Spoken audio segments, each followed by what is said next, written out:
15 जानेवारीला होणाऱ्या 29 महानगरपालिका निवडणुकांच्या पार्श्वभूमीवर सरकारनं भर पगारी सुट्टी जाहीर केली आहे। हो, 15 जानेवारीला मुंबई आणि ठाणे यांसह 29 महापालिका क्षेत्रांमध्ये सार्वजनिक सुट्टी असणार आहे। ही सुट्टी भर पगारी म्हणजेच पेड लीव्ह आहे आणि त्यामुळे कर्मचाऱ्यांचा पगार कापला जाणार नाहीये। सरकारी, निमसरकारी आणि सर्व खासगी आस्थापना, त्याचबरोबर IT कंपनीज, कारखाने, दुकानं, मॉल्स, थिएटर्स, हॉटेल्स आणि व्यापारी प्रतिष्ठान यांचा या सगळ्यामध्ये समावेश असणार आहे। जर एखादा कर्मचारी निवडणुकीच्या क्षेत्रामधील मतदार असेल पण त्याचं कामाचं ठिकाण क्षेत्राबाहेर असेल तरी सुद्धा त्याला मतदानासाठी सुट्टी मिळण्याचा अधिकार आहे।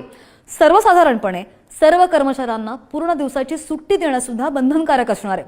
फक्त अत्यावश्यक किंवा धोकादायक सेवांमध्ये म्हणजे जिथे काम बंद ठेवलं तर मोठं नुकसान होऊ शकतं तिथे पूर्ण सुट्टीऐवजी किमान 2 ते 3 तासांची सवलत देणं आवश्यक असणार आहे।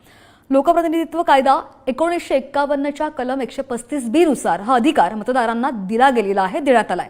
नियम न पाळणाऱ्या कंपन्या किंवा मालकांविरुद्ध कायदेशीर कारवाई करण्याचा इशारा सुद्धा सरकारने दिलाय। थोडक्यात सांगायचं झालं तर मतदानाचा हक्क बजावता यावा यासाठी प्रत्येक नोकरदाराला सुट्टी किंवा सवलत मिळणं हा त्यांचा हक्क आहे आणि तो जर नाकारला तर संबंधित आस्थापनांवर कारवाई सुद्धा होऊ शकते।